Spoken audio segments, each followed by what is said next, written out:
L P جی بڑی مہنگی ہوگی ہے، وہ تو عام ضرورت کی چیز ہے، کب تک عوام کو کچھ ریلیف ملنے کی توقع ہے؟ حکومت کے بس میں نہیں ہے. اللہ کرے کہ یہ کل یہ $90 پہ دوبارہ آ جائے تو آپ سے یہ وعدہ رہا اسی پھرتی کے ساتھ یہ عوام کو ریلیف واپس دے. اللہ تعالیٰ سب کو ہدایت دے. ہارنے کو بھی مجھے خوشی ہے کہ بشرطے یہ کہ میری عوام کو تحفظ مل جائے، اور جو بھی دے دے میرے لیے وہ اچھے اس کے خوش آئین ہے. پیٹرول کی قیمتوں میں لوگوں کو پریشان کیا ہوا ہے، لیکن حکومت کے پاس عوام کو ریلیف دینے کے لیے بھی بہت کچھ ہے. اس وقت ہمارے ساتھ موجود ہیں علی پرویز ملک صاحب، وفاقی وزیر پیٹرولیم. ان سے بات کرتے ہیں. ملک صاحب، ایک دم سے یہ جو پیٹرولیم کی قیمتوں میں اضافہ ہوا ہے اس نے لوگوں کو پریشان کر دیا، اور آپ کے لیے بھی شاید یہ کسی حد تک بہت بڑا چیلنج ہے. تو کیا سمجھتے ہیں کب تک عوام کو کچھ ریلیف ملنے کی توقع ہے، یا جنگ کے ساتھ ہی یہ سب کچھ جڑا ہوا ہے؟ دیکھیں، کیونکہ پاکستان 90% اپنی توانائی کی ضرورت امپورٹ سے میٹ کرتا ہے، تو آپ کو یقیناً جنگ کے ساتھ اس کا بڑا ایک گہرا تعلق اور ایک لنک بنتا ہے. تو اللہ تعالیٰ جلد از جلد ہماری یہ جو پرائم منسٹر صاحب کی، فیلڈ مارشل عاصم منیر صاحب کی، ڈار صاحب کی جو کاوشیں ہیں ان کو کامیاب کرے، اور ہم اپنے دونوں دوست ممالک کے درمیان جو یہ خلا پیدا ہو گئی ہے اس کو کور کرنے میں ہم کامیاب ہوں اور یہ معاملہ تھمے، تو بڑا بہتری یا بڑا جو آپ کو ریلیف تو اسی وقت نظر آئے گا. کیونکہ آپ کے پاس اپنے طور پہ مقامی تو بیرل جو ہے وہ تقریباً 60-70 ہزار بیرل آپ کے پاس مہیا ہوتا ہے مقامی تیل کا.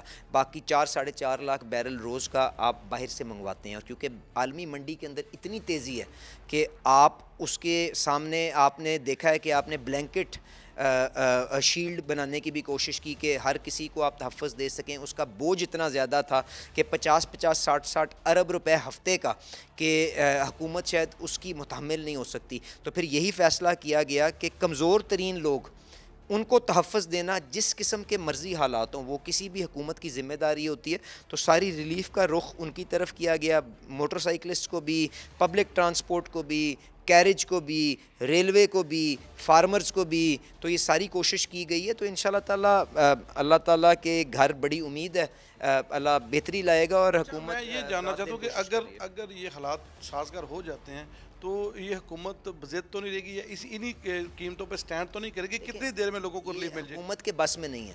جو فارمولہ جو کابینہ سے اور جو اس وقت جو رائج الوقت ہے جو قانون، اس کے مطابق ہر ہفتے جو پلیٹس کا ریٹ جو آپ اپنے فون پہ بھی دیکھ سکتے ہیں اس کے مطابق ایوریج نکلتی ہے. پی ایس او کا خرچہ لوڈ ہوتا ہے، اسٹیٹ بینک کے ریٹ سے ملٹیپلائی ہوتا ہے، ٹیکس اس میں ایڈ ہوتا ہے اور وہ لوگوں کو ٹرانسفر ہو جائے گا. تو اگر جنگ بندی ہوتی ہے دنوں کے اندر، ہفتوں کے اندر بھی نہیں، دنوں کے اندر یہ وہی ریلیف آپ کو آتی نظر آئے گی. پر گزارش یہ ہے کہ جہاں پہ $80 پہ ڈیزل پہلے تھا، $90 پہ ڈیزل پہلے تھا، آج $300 کو چھو رہا ہے. تو اللہ کرے کہ یہ کل، بلکہ آنے والا کل نہیں، گزرے والے کل یہ $90 پہ دوبارہ آ جائے تو آپ سے یہ وعدہ رہا اسی پھرتی کے ساتھ یہ عوام کو ریلیف واپس دے دیا جائے. جب بھی ماضی میں پیٹرول کی قیمتیں بڑھی تو سال فیول ایڈجسٹمنٹ کی شکل میں بجلی کی قیمتیں بھی بڑھ گئی ہیں. تو کیا اس طرح کی کوئی فارمولہ آپ کے اس دفعہ جو پیچھے جو توانائی کے شعبے کے اندر اور بجلی کے شعبے کے اندر جو سرمایہ کاری ہوئی ہے تو آپ نے تیل کے اوپر انحصار کافی کم کر دیا ہے.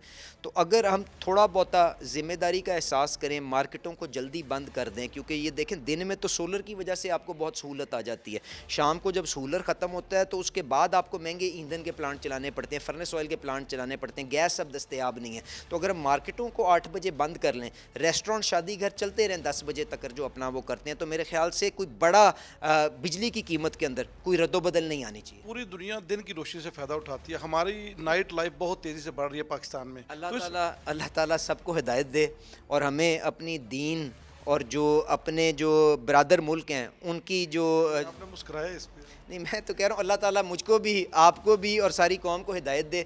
پر جو آپ نے بات کی کہ توانائی آج سونے میں تولنے کے برابر ہے، $300 پر بیرل کا تقریباً. یہ بھی آپ کی ذمہ داری نہیں ہے؟ بالکل ہے. اسی لیے جو ساری نیشنل قیادت کٹھی ہوئی ہے کل پرسوں، جہاں پہ فوجی قیادت بھی موجود تھی، جہاں پہ سارے وزراء اعلیٰ موجود تھے، یہ فیصلہ ہوا نا کہ 1 ہفتے کے اندر مارکیٹوں کو 8 بجے بند کرنے. جو آپ نے عمل کرانا تھا کروا لیتے ہیں.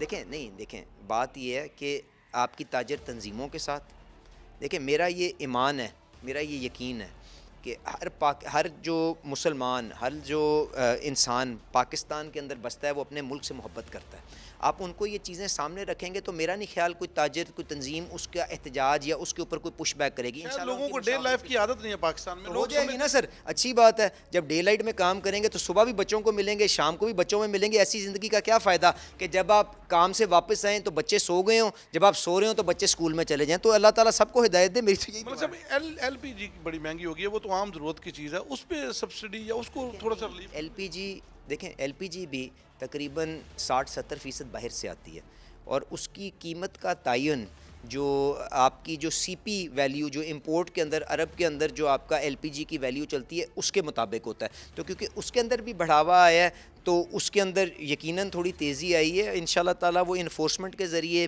کیونکہ اس کے اندر آپ کو پورا فائدہ پورا ٹرانسلیٹ نہیں ہونا چاہیے، کیونکہ مقامی بھی بنتی ہے، ریفائنریاں بناتی ہیں، مقامی فیلڈوں سے نکلتا ہے مل کے. اگر کوئی اوگرا کی طرف سے کوئی کوتاہی ہوئی ہے تو میں معذرت کرتا ہوں، انشاءاللہ تعالیٰ اس کے اوپر. لیکن مریم نواز تو بازی لے گئی ہے فیڈرل سے. مریم نواز، اللہ تعالیٰ مریم نواز کیا، مراد علی شاہ کیا، سب ہم سے باری لے جائیں اور قوم کی اور اپنی عوام کی مسکراہٹ. جو انہوں نے پنجاب کے عوام کے لیے کیا ہے وہ ویسے انبلیویبل ہے. آپ کو توقع تھی اس کی؟ نہیں، مجھے بالکل توقع تھی، کیونکہ ان کا دل ایک غریب پاکستانی اور پنجابی کے لیے دھڑکتا ہے. تو میں تو کہہ رہا ہوں کہ اللہ تعالیٰ یہ جو مقابلہ نظر آ رہا ہے، اللہ تعالیٰ اس کے اندر اور بڑھاوا دے اور یہ آپس میں مقابلہ کر کے ایک عام آدمی کے لیے اور سے زیادہ آسانی سے زیادہ آسانی پیدا آپ کو کرے. پتہ نا مریم نے کیا کہہ دیا پنجاب کے لیے؟ سر دیکھیں، مجھے معلوم ہے کہ انٹرا سٹی ٹرانسپورٹ کو انہوں نے مفت کر دیا ہے. انہوں نے اپنے کرایوں کے اوپر، کھانے کی چیزوں کے اوپر انہوں نے ایڈمنسٹریشن کے ساتھ کیا کری ہے مجھے پورا معلوم ہے. کل پرسوں ہم ساتھ ہی تھے نا وہاں پہ جب نیشنل لیڈرشپ اکٹھی ہوئی ہے. سب کریں گے اور یہی وہ مقابلہ ہے جو صوبوں کے اندر نظر آنا چاہیے. اور وفاق کو وفاق نے اتنا نہیں کیا جتنا صوبے نے کیا. وفاق شہباز شریف صاحب نے سب سے پہلے 130 ارب سے غریب آدمی کے سامنے ڈھال بن کے یہ جو پیٹرول کا طوفان آیا ہے، توانائی کا طوفان ہے، اس کے سامنے کھڑے ہوئے ہیں. پر میں پھر بھی کہتا ہوں کہ شہباز صاحب کو چھوڑیں، میں ہارنے کو بھی مجھے خوشی ہے کہ بشرطے یہ کہ میری عوام کو تحفظ مل جائے، اور جو بھی دے دے میرے لیے وہ اچھے، اس کے خوش آئین ہے. سر بہت شکریہ. علی پرویز ملک صاحب ہمارے ساتھ تھے. ان سے بہت سی باتیں ہو سکتی ہیں، لیکن ایک بات انہوں نے بڑی خوبصورت کہی ہے کہ وہ اس طرح کی ہار کو پسند کرتے ہیں، اور وہ اس طرح ہارنے کے لیے بھی تیار ہیں. اگر عوام کو ریلیف ملے تو ان کو اپنی ہار سے خوشی ہوگی.